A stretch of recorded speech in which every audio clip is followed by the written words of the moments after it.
Hello and welcome to SPM IS Academy. Today we'll analyze important newspaper articles of 22nd December 2021. Please note you can download the PDF version of today's newspaper analysis by clicking the link given in the comment section. This is the list of the topics that we will be covering from today's newspaper. The first article is taken from editorial segment. It is about border encroachment and this topic is important from our syllabus paper 4 internal security point of view. तो इस article को समझने से पहले let us briefly understand about different types of security forces in India. तो there are mainly two types of security forces. अगर हम central level पे बात करें तो एक तो हमारी इंडियन आर्म्ड फोर्सेज है, जैसे Indian navy, Indian army, Indian air force, और फिर है सेंट्रल आर्म्ड पुलिस फोर्सेज. इसमें 7 तरह के फोर्सेज आते हैं: CRPF, CISF, SSB, ITBP, BSF, NSG, Assam Rifles. अगर आर्म्ड फोर्सेस की बात की जाए तो how they are different from central armed police force, इनके बीच का दोनों का अंतर समझ लीजिए. देखिए, आर्म्ड फोर्सेज और ऑफेंसिव फोर्सेज, जैसे कि हमारी इंडियन आर्मी है, ये ऑफेंसिव फोर्स है.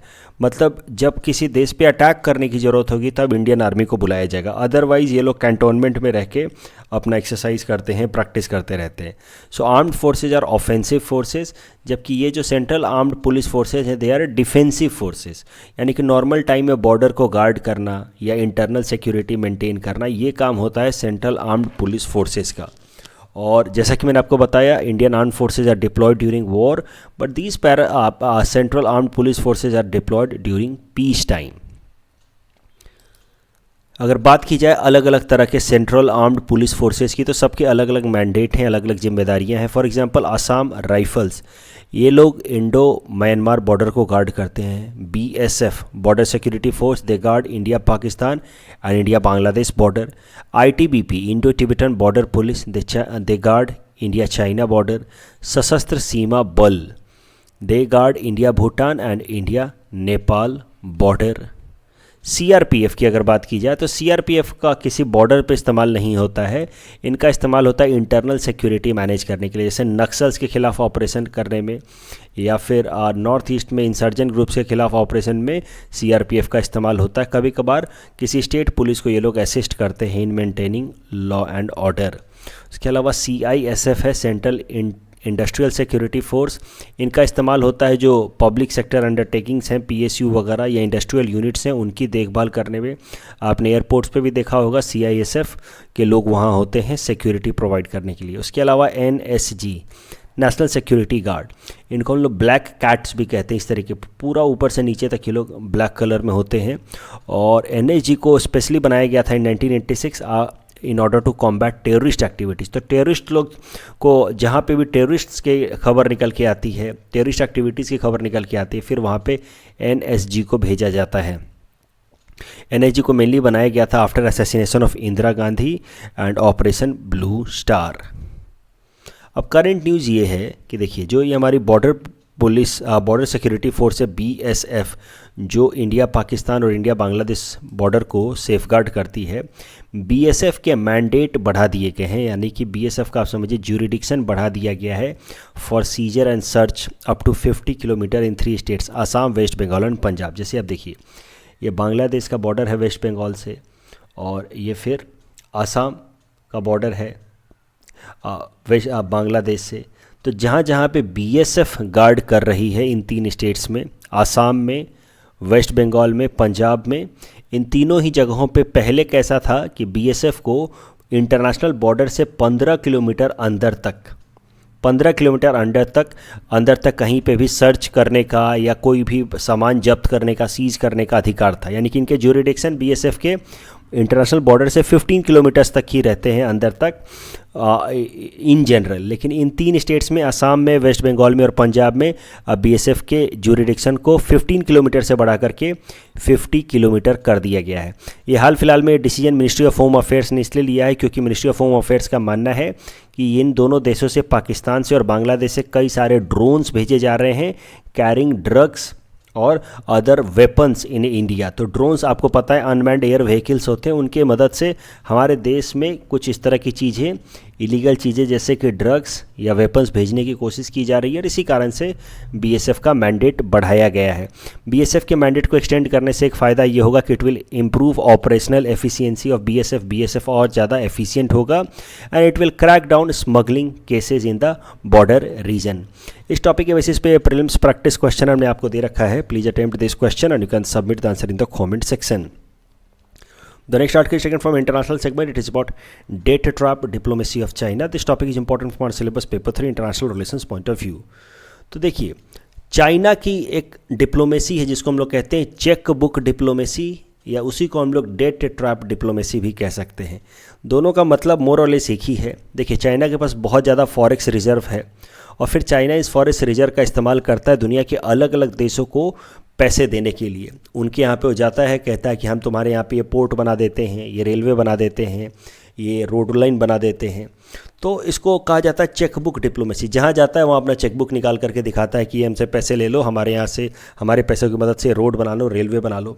बाद में यही चेक बुक डिप्लोमेसी कन्वर्ट हो जाती है debt trap diplomacy of China में। क्या करता है चाइना, पहले तो लोन दे देगा बड़े आराम से कि ये लोन ले लो, अपने यहाँ रोड बना लो, बाद में चुकाते रहना। ये लोन ले लो, रेलवे बना लो, बाद में चुकाते रहना। बाद में जब ये कंट्रीज़ पैसे नहीं चुका पाते हैं तो फिर इन कंट्रीज़ के ऊपर बहुत सारा वो लिमिटेशन लगा देता है। इनके कभी पोर्ट्स ले लेता है, कभी वो रेलवे लाइन जो इसने बनाया होता है, इस जिसके लिए इसने लोन दिया था, वो रेलवे लाइन अक्वायर कर लेता है और इसी को कहा जाता है डेट ट्रैप। फिर उसके बाद वो देश धीरे धीरे चाइना के डेट ट्रैप में फंसते लगता है। So this is chequebook diplomacy. पहले करता है ये चेकबुक डिप्लोमेसी और बाद में उसी चेकबुक डिप्लोमेसी की मदद से कंट्रीज़ को डेट ट्रैप में फंसा लेता है और उनसे अपने मर्जी के हिसाब से काम करवाता है, अपना इन्फ्लुएंस बढ़ाता है, जिसको हम लोग कहते हैं debt trap diplomacy of China. Debt trap diplomacy of China के कई सारे एग्जाम्पल आप देख सकते हैं। फॉर एग्जाम्पल, केनिया के अंदर चाइना ने 550 बिलियन केनियन सेलिंग्स लोन दे करके उसने रेलवे ट्रैक का प्रोजेक्ट शुरू कराया। रेलवे ट्रैक का प्रोजेक्ट आप देख सकते हैं, मोम्बासा और लामू जो उनका मेन पोर्ट है, वहाँ से उनके इंटरनल सिटीज़ तक। बाद में जब केनिया इस रेलवे ट्रैक के प्रोजेक्ट के लिए जो उसने लोन लिया था चाइना से वो लौटा नहीं पाया, तो चाइना ने ये रेलवे ट्रैक तो अक्वायर कर ही लिया, उसके अलावा केनिया का या मोम्बासा पोर्ट है उसको भी चाइना ने अक्वायर कर लिया। सो this could B considered as debt trap. उसके अलावा श्रीलंका की अगर बात की जाए तो श्रीलंका का तो आपको पता ही है, श्रीलंका को उसने कुछ इस तरह से चेकबुक डिप्लोमेसी के अंतर्गत लोन दिए थे। बाद में जब श्रीलंका ये पैसे वापस नहीं कर पाए तो श्रीलंका का जो हम्बनतोता पोर्ट है इसके सदर्न कोस्ट पे, उसको 99 ईयर्स के लिए लीज पे ले लिया चाइना ने। जिबूती की अगर बात की जाए, जिबूती एक छोटा सा यहाँ पे अफ्रीकन कंट्री है। जिबूती के ऊपर इतना ज़्यादा लोन हो गया है कि जितना उसका जीडीपी है उसका 80% तक लोन है उसके ऊपर। So this is the amount of loan over Djibouti. और जिबूती में ज़्यादातर लोन जिबूती ने चाइना से ले रखा है और जब वो चाइना को अपना लोन वापस नहीं चुका पाया तो चाइना ने जिबूती का एक पोर्ट है डोराले मल्टीपर्पज़ पोर्ट, वहाँ पे चाइना ने अपना मिलिट्री बेस डेवलप कर लिया। And this way China has now got access to और has got a permanent station in the Bab al मंडाब reason. ये एक इम्पॉर्टेंट रीजन है जहाँ से मेजर ऑयल ट्रेड होता है, खासकर सुएज कनाल से होते हुए। ये है बाब अल मंडाब स्ट्रेट और ये है सुएज कनाल रीजन। तो यहाँ से बहुत सारा ट्रेड होता है और यहाँ पे अब चाइना की एक स्ट्रेटजिक प्रेजेंस हो गई है बिकॉज ऑफ डेट ट्रैप जिसमें जिबूती फंस गया है। पाकिस्तान का तो आपको पता ही है, China Pakistan economic corridor China ने बिल्ड किया है विद $62 बिलियन। अब जब पाकिस्तान इस पैसे को नहीं चुका पा रहा है तो now Pakistan is now under intense amount of debt trap. उसके ऊपर लोन और इंटरेस्ट दोनों का बर्डन बढ़ता जा रहा है। यह है China Pakistan economic corridor which connects Kashgar city of China with Gwadar port of Pakistan. अब मौजूदा न्यूज़ निकल के आ रही है युगांडा से। युगांडा एक अफ्रीकन कंट्री है और युगांडा ने भी बहुत सारा लोन ले रखा है चाइना से। और अब न्यूज़ निकल के ये आ रही है कि चाइना ने जो लोन युगांडा को दिया था 2015 में, वो अब युगांडा चुका नहीं पा रहा है चाइना को और इस कारण से China is going to acquire the only international airport of Uganda, that is Entebbe international airport. अब ये न्यूज़ पूरी तरह से कंफर्म नहीं किया है दोनों ही देशों ने, चाइना या उगांडा ने, लेकिन this news is coming up in different newspapers, different news agencies कि China may acquire the only international airport of Uganda, that is Entebbe airport. So this could be another example of checkbook diplomacy first and then debt trap diplomacy of China. The next article is taken from national segment. It is about gender inclusion fund. This topic is important from our syllabus paper 3 governance point of view, especially from the education sector. तो देखिए, national education policy 2020 जो पिछले साल national education policy आई थी, उसमें एक special तरह के फंड सेटअप करने की बात की गई थी, gender inclusion fund. Gender inclusion fund का इस्तेमाल किया जाना है इन ऑर्डर टू इंक्रीज और improve the quality education given to the girls as well as transgender students. तो ध्यान रखेंगे कि गर्ल्स और ट्रांसजेंडर स्टूडेंट्स की एजुकेशन क्वालिटी को इम्प्रूव करने के लिए एक स्पेशल फंड बनाया गया है, gender inclusion fund under national education policy. हाल फिलहाल में ये न्यूज़ में इसलिए आई है जिस कारण से मैं इसको कवर कर रहा हूँ कि भारत सरकार ने अनाउंस किया है कि ये जेंडर इंक्लूजन फंड के पैसे का इस्तेमाल किया जा रहा है इन ऑर्डर टू इम्प्लीमेंट समग्र शिक्षा अभियान स्कीम 2.0. तो क्या है समग्र शिक्षा स्कीम 2.0, इसको हम अगले स्लाइड में देखेंगे, लेकिन इतना आप ध्यान रखिए कि अगर कभी भी गर्ल्स एजुकेशन पे सवाल आ जाए कि गर्ल्स एजुकेशन को प्रमोट करने के लिए सरकार क्या कर रही है, तो आप वहाँ पे जेंडर इंक्लूजन फंड का बनाना अंडर नेशनल एजुकेशन पॉलिसी, इसको नहीं भूलेंगे. प्लीज़ राइट कि भारत सरकार ने नेशनल एजुकेशन पॉलिसी 2020 के अंतर्गत एक स्पेशल फंड बनाया है in order to promote girls education. अब जैसा कि मैंने आपको बताया कि भारत सरकार ने हाल फिलहाल में कहा है कि जेंडर इंक्लूजन फंड के पैसे का इस्तेमाल किया जा रहा है इन ऑर्डर टू इम्प्लीमेंट समग्र शिक्षा अभियान. तो समग्र शिक्षा अभियान देखते हैं है क्या. देखिए, हमारे देश में आपको पता है कि एजुकेशन सिस्टम को भी divided into 2 part, school education and higher education. School education को 3 पार्ट में बांटा जाता है, प्राइमरी सेकेंडरी. वैसे तो अब ये सिस्टम धीरे धीरे बदल रहा है अंडर नेशनल एजुकेशन पॉलिसी 2020, लेकिन ये जो पूरा का पूरा स्कूल एजुकेशन है, इसके लिए पहले जैसे कि pre primary level, primary level और secondary level, in education system के लिए अलग अलग पहले स्कीम्स थे. सर्व शिक्षा अभियान था एलिमेंट्री लेवल पे एजुकेशन के लिए, फिर सेकेंडरी लेवल पे था राष्ट्रीय माध्यमिक शिक्षा अभियान, फिर टीचर्स के ट्रेनिंग के लिए अलग से स्कीम था टीचर्स एजुकेशन. बाद में भारत सरकार ने इन तीनों ही स्कीम को सब्ज्यूम करके एक अलग से स्कीम चलाई जिसका नाम रखा समग्र शिक्षा अभियान. तो Samagra Shiksha Abhiyan is a holistic scheme that will take care of the entire education system in the schooling और entire school education system in India. तो समग्र शिक्षा अभियान, राष्ट्रीय माध्यमिक शिक्षा अभियान और सर्व शिक्षा अभियान और टीचर्स ट्रेनिंग को मर्ज करके एक कॉम्प्रिहेंसिव स्कीम बनाया भारत सरकार ने, इसका नाम रखा समग्र शिक्षा अभियान. इसका मेन फोकस होगा कि स्कूल लेवल के जो भी एजुकेशन है उसमें एक क्वालिटी डेवलप की जाए. That would be the purpose of समग्र शिक्षा अभियान. तो समग्र शिक्षा अभियान देखिए, ये 2021 में ख़त्म हो रहा था ये स्कीम. फिर न्यूज़ ये निकल के आ रही है कि समग्र शिक्षा अभियान को 5 साल के लिए और एक्सटेंड कर दिया गया है और भारत सरकार ने इसके लिए 1.85 लाख करोड़ का एक्स्ट्रा फाइनेंशियल एलोकेशन करने का निर्णय लिया है. सो इसके साथ ही ये जो दूसरा एक्सटेंशन दिया गया है समग्र शिक्षा अभियान को, now it will be applicable till 2025-26. इसको नाम दिया जा रहा है समग्र शिक्षा स्कीम 2.0. समग्र शिक्षा स्कीम 2.0 में कुछ एडिशनल बातें की गई हैं which is over and above समग्र शिक्षा स्कीम 1.0 या फर्स्ट पार्ट. समग्र शिक्षा स्कीम 1.0 में there was focus just to implement right to education act, मतलब to ensure free and compulsory education to children from class 1 to class 8. लेकिन समग्र शिक्षा स्कीम 2.0 में now there will be focus on improving the quality of the education. Now we will not just focus on ensuring free and compulsory education but also ensure that the students get quality education in the government school. और इसके लिए launch किया गया है निपुण Bharat scheme. तो ध्यान से समझिए, नेशनल एजुकेशन पॉलिसी के अंतर्गत निपुण भारत स्कीम लाया गया है जिसका मेन फोकस होगा कि स्कूल एजुकेशन की क्वालिटी को इम्प्रूव करे.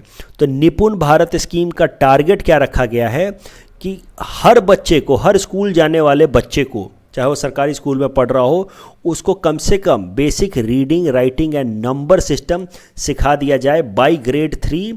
और ये तो डिजायर्ड है कि ग्रेड 3 तक तो ये रीडिंग, राइटिंग या न्यूमरेसी सिखा दिया जाए, लेकिन it should not be later than grade 5. तीसरी क्लास तक तो बेसिक रीडिंग, राइटिंग और नंबरेसी सिखा दिए जाए, लेकिन अगर थोड़ा लेट भी हो जाता है तो 5वीं क्लास से पहले तो ज़रूर या बिल्कुल टारगेट मैनर में इसको अचीव करना है. और इसके लिए भारत सरकार ने 500 रुपये पर चाइल्ड का टारगेट रखा है कि हर चाइल्ड पे लगभग 500 रुपये खर्च करेंगे, जिसमें लगभग 150 रुपये पर टीचर खर्च किया जाएगा। ये है निपुण भारत स्कीम, और निपुण भारत स्कीम की मदद से हम लोग बच्चों की एजुकेशन क्वालिटी को इम्प्रूव करने की कोशिश कर रहे हैं। The next article is taken from Assam segment. It is about mob lynching. This topic is important from our syllabus paper 6 Assam issues point of view. तो जो हाल फिलहाल में डेवलपमेंट्स हुई हैं वो तो आपको पता ही होगा। अनिमेश भूयान नाम के एक स्टूडेंट, 28 ईयर की student, he belong to a member of all, he was a member of all Assam student union. इनकी जोरहाट एरिया में कुछ लोगों से बहस हो गई for some minor road incident, और उसके बाद लगभग 50 लोगों ने मिल करके इनके और इनके बाकी 2 दोस्तों पे अटैक कर दिया, जहाँ पे इनकी फिर डेथ हो गई। So it can be considered as a case of mob lynching. 13 लोगों के खिलाफ FIR दर्ज किया गया, उसमें से जो प्राइम एक्यूज था नीरज दास। बाद में ये भी खबर निकल के आई कि Neeraj Das also died in a road accident while he was trying to escape from police custody. अब ये तो न्यूज़ अपने आप में बहुत दुखद है, लेकिन इंपॉर्टेंट ये है कि हम मॉब लिंचिंग के बारे में समझें, क्योंकि मॉब लिंचिंग में से रिलेटेड अब सवाल आ सकता है, क्योंकि कई सारे केसेस मॉब लिंचिंग के निकल के हैं। तो हो सकता है एथिक्स पेपर में हमसे मॉब लिंचिंग के बारे में पूछ लिया जाए या गवर्नेंस पेपर में पूछ लिया जाए। तो क्या होता है मॉब लिंचिंग, वो भी ज़रा समझते हैं। Mob lynching refers to an act of killing done by a mob without legal authority और प्रोसेस इन्वॉल्व। देखिए, एक होता है जब कोर्ट फांसी की सज़ा सुनाती है, तो वो लिंचिंग नहीं कहा जाएगा। क्यों? क्योंकि it is coming with a legal authority through a well defined process involve. लेकिन जब लोग भीड़ इकट्ठा होकर के किसी को पीट करके और उसकी जान ले ले, तो फिर उसको कहा जाएगा mob lynching, because there is no legal authority involve, there is no process involve in this decision making. Mob lynching is a clear cut case of mobocracy. Mobocracy is completely opposite of democracy. Democracy में कैसा होता है? People respect rule of law, हम कानून की इज्जत करते हैं। Democracy means respect for rule of law, जबकि मोबोक्रेसी में बिल्कुल उल्टा हो जाता है। जब people themselves start to take law in their hand, people themselves start to violate the law just because they feel that they are in majority, they are in large number, they are in mob, people feel like they can do anything. That is known as mobocracy, which is quite opposite of democracy. Democracy में respect for law, mobocracy में clear cut denial of law, clear cut disrespect of law. और supreme court ने 2018 में एक बार कहा था कि lynching is an horrendous act of mobocracy. तो you can write this statement as it is by quoting supreme court. अब क्या कारण है मॉब लिंचिंग के पीछे? क्यों मॉब लिंचिंग के केसेस बढ़ते जा रहे हैं? सबसे पहला कारण तो होता है एनोनिमिटी। जो लोग भी मॉब लिंचिंग में इंगेज होते हैं उनको लगता है कि पुलिस तो उनको ढूंढ पाएगी नहीं, क्योंकि कई सारे लोग इन्वॉल्व हैं, किसी एक का तो चेहरा सामने आएगा नहीं, और उनकी आइडेंटिटी जब खुलेगी नहीं तो they will escape from the legal processes. तो एनोनिमिटी का लोग फ़ायदा उठाते हैं कि हम, ये तो भीड़ कर रही है, इसमें हमारा तो कुछ होगा नहीं। दूसरा कारण है सब्सटेंस अब्यूज़। सब्सटेंस अब्यूज़ मतलब ड्रग अब्यूज़। बहुत सारे आप मॉब लिंचिंग के केसेस देखेंगे, उसमें जो 10-12 जो मेन कल्प्रिट्स होते हैं, most of them are found under substance abuse. नशा करके बैठे होते हैं, फिर they feel like venting their anger or frustration on someone, and in that cases they engage into mob lynching. तीसरा कारण हो सकता है फ्रस्ट्रेशन लेवल। आजकल यूथ के अंदर फ्रस्ट्रेशन लेवल काफ़ी ज़्यादा बढ़ा हुआ है because of many social economic factors, specially because of unemployment. चौथा of course rule of law तो ख़त्म हो रहा है हमारे देश में, उसके लिए रिस्पेक्ट ख़त्म हो रहा है, and there is a trend of taking law in own hand. The culture of respect for law is getting degraded and overall ethical standards are getting degraded, human rights के लिए रिस्पेक्ट आर गेटिंग डिग्रेडेड। ये सब चीज़ें आप ethics paper में लिखोगे, and that is leading to the rising cases of mob lynching. Mob lynching क्यों sustain कर रहा है? क्यों मॉब लिंचिंग हमारे देश में ख़त्म नहीं हो रही है despite being such a horrendous act? उसके पीछे एक इम्पॉर्टेंट कारण हो सकता है कि there is no specific law to deal with mob lynching. हमारे देश में मॉब लिंचिंग को लेकर कोई अलग से कानून नहीं है। अब IPC में जो सेक्शन 302 है, यानी कि मर्डर वाला जो सेक्शन है, उसी का इस्तेमाल किया जाता है मॉब लिंचिंग में भी। लेकिन मॉब लिंचिंग के केसेस बिल्कुल अलग हैं। IPC 302 में कैसा है कि मर्डर होता है, उसमें 2 या 3 आप समझिए कि इस तरह के कन्विक्ट्स होते हैं, अक्यूज्ड होते हैं 2 या 3, उनके खिलाफ इन्वेस्टिगेशन के प्रोसेस अलग होते हैं। अब मॉब ने जब कोई इस तरह का एक्ट किया हो, मर्डर किया हो, तो उसमें इन्वेस्टिगेशन का प्रोसेस थोड़ा अलग होना चाहिए, लेकिन उसके लिए अलग से कोई कानून ही नहीं है। इस कारण से एफिशिएंट तरीके से मॉब लिंचिंग के केसेस में पुलिस इन्वेस्टिगेशन कर नहीं पाती है। और यही कारण है कि सुप्रीम कोर्ट ने 2018 में Tehseen S Poonawalla versus union of India case में मॉब लिंचिंग के केसेस को प्रिवेंट करने के लिए कुछ इंपॉर्टेंट इंस्ट्रक्शंस दिए थे। उसमें सबसे इंपॉर्टेंट इंस्ट्रक्शन दिया था कि the state government should make a special law to deal with mob lynching. एक स्पेशल कानून बनाइए मॉब लिंचिंग को डील करने के लिए, ऐसा सुप्रीम कोर्ट ने आदेश दिया था स्टेट्स को। उसके अलावा कुछ और भी बातें कही थी कि हर डिस्ट्रिक्ट में एक एसपी लेवल का ऑफिसर होना चाहिए, जिसको एक जिम्मेदारी दी जानी चाहिए कि अपने अपने डिस्ट्रिक्ट में एक स्पेशल टास्क फोर्स क्रिएट करे जो मॉब लिंचिंग को प्रिवेंट करने के लिए एक्टिव रहे। उसके अलावा जो इस तरह के प्लेटफॉर्म्स जहाँ पे फेक न्यूज़ बनाए जा रहे हैं, भेजे जा रहे हैं, उन तरह के प्लेटफॉर्म्स को रोका जाए। तो ये सब सुप्रीम कोर्ट ने डायरेक्टिव्स दिए थे इन तहसीन पूनावाला केस। कहा था स्टेट गवर्नमेंट्स अलग से एक कानून बनाए मॉब लिंचिंग को रोकने के लिए। लेकिन अभी तक अगर देखा जाए तो पिछले 3 सालों में बस 3 ऐसे स्टेट्स हैं, मणिपुर, वेस्ट बंगाल एंड राजस्थान, जिसने मॉब लिंचिंग के लिए एक स्पेशल केस बनाया है। आसाम के अंदर इट्स हाई टाइम कि जब मॉब लिंचिंग के लिए एक स्पेशल लॉ बनाया जाए जिससे मॉब लिंचिंग के केसेस को स्ट्रिंजेंट तरीके से हैंडल किया जा सके। कल जो हमने प्रैक्टिस क्वेश्चन दिया था उसका आंसर देख लेते हैं। Which of the following explains V shaped recovery? Correct answer is when economy rebounds in a very sharp manner. Correct answer will be option C. Operation smiling Buddha is India's first nuclear test and highest weightage core sector में रहता है to electricity. So correct answer is option B. That's all from our side for today. Thanks for watching.